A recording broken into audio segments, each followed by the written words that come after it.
Hey, peace world. Thanks for pressing play on another Pay Me No Mind sports and entertainment video. Man, another Monday. We're gonna talk some football. Talk about my squad, the Washington Redskins. But really quickly though, before we get into that, just a quick bite down boxing note. Please check out the website bitedownboxing.com.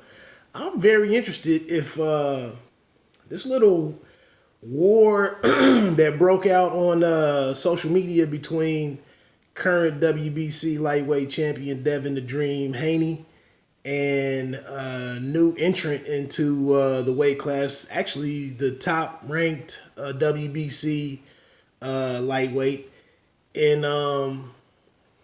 Javante Tank Davis. Let's do it. I mean, that fight would be pretty big in my opinion. And I guess I'm really only saying this like because Tank also called out, and I think he, even doubled down on Josh Taylor after his victory over Regis Prograis.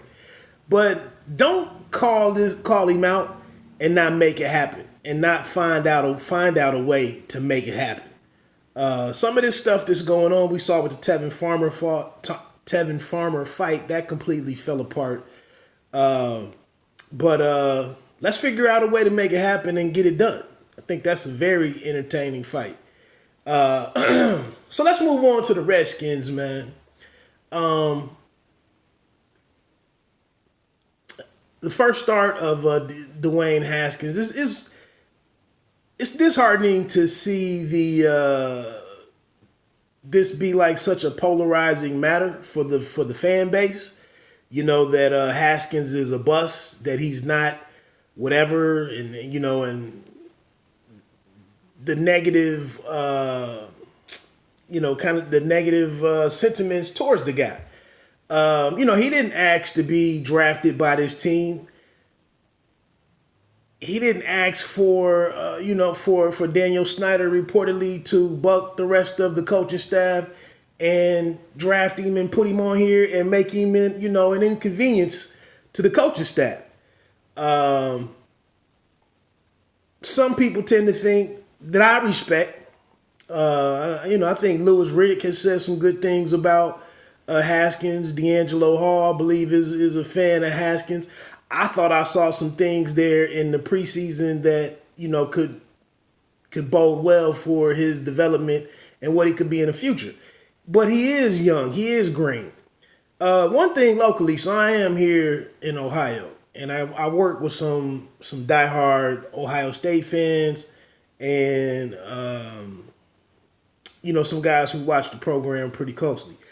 One main one has said that following the end of the season, where McLaurin really dedicated himself to his craft and, put in the work to become what he became, the first half of the season, there were some concerns that Haskins didn't really kill it in this area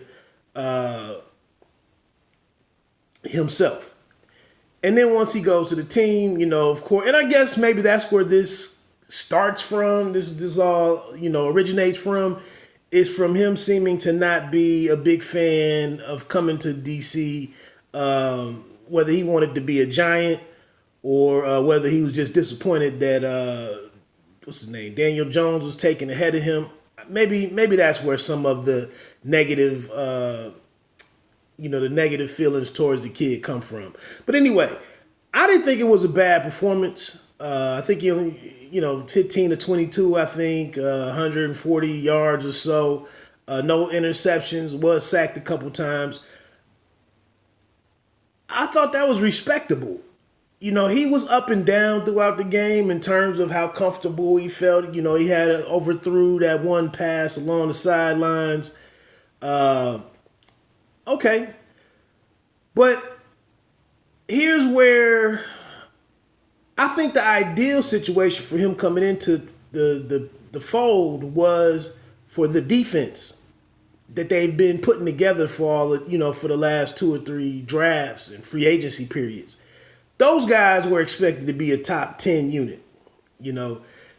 Rex Ryan had him as a top 3 unit, as his number 3 defense.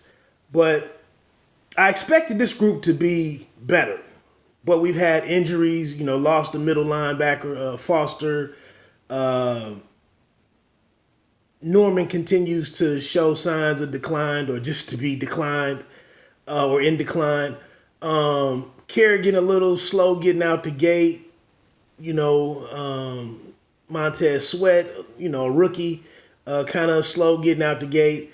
But the defense just really hasn't delivered. Allen missed some time to start the season. But that would have been my ideal situation, was for the defense to be exceptional and for Darius Geist to be a new story among the running backs in the league. He's been MIA due to injury. So, no Vernon Davis. Jordan Reed's been gone.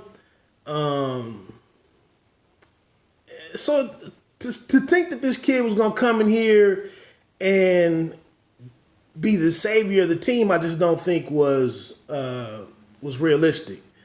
The only thing that I could say yesterday, I would have liked to have seen, I don't even know where Chris Thompson is. Is he hurt right now? But the only thing that I could say was he does have a bigger arm.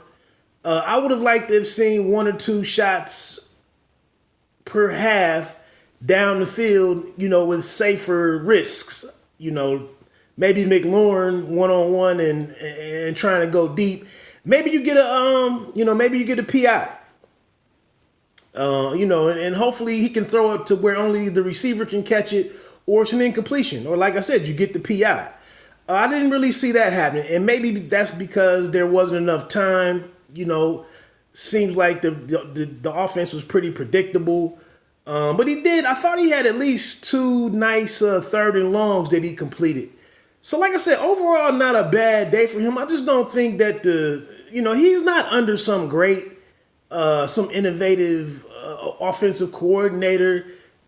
It's not that great relationship between coach and QB or offensive coordinator and QB. Right now, we just kind of are what we are. We're just out there, we're just another team.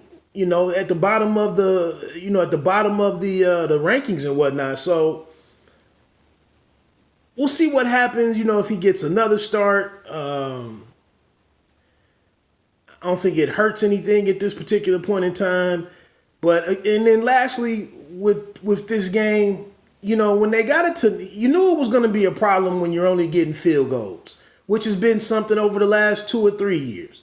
A lot of times getting field goals instead of touchdowns. But not to even throw the ball into the end zone. When you're in the red zone or around that 35, it's not what we do when other teams are doing that. But when they were down, when they made it 9-17, there was no, it has to be a team effort. Either special teams or the defense has to create a situation. You see they can't drive the whole field. Somebody has to flip the field for this kid or get a turnover, maybe a pick six.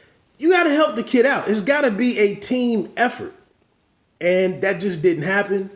And the defense doesn't look capable of making that, creating those types of game-altering plays anyway. So, like I said, it's not the end of the world to me. I'm not ready to be done with the kid, especially until you figure out what the coaching situation is, or who the offensive coordinator is. Again, I don't know how Bruce Allen continues to go in there and keep his job at the end of this season. If Snyder somehow reviewed all of the details, I don't understand how he's retained, but we'll see. So, like I said, man, a mixed bag for the kid. No pick six was thrown. He didn't took a couple of sacks, but again, it's the middle of the season. everything is like in disarray right now. It's not the perfect set of circumstances for him to even, shine right now. So it's like I said, it's a bit unrealistic to expect him to come in and be the one solution to all of these areas where there are problems. So, maybe if we can get Geis back, although AP had a big day yesterday, but get Geis back, see if there's anything there, or if we have. And that's the thing. Last 3 or 4 years, you're changing quarterback and running back. So anyway, that's it, man. I just wanted to get a few Redskins thoughts out there. Kill it this weekend, whatever you're doing. Pay me no mind. Sports and entertainment. You don't have to be great to start, but you have to start to be great. Peace.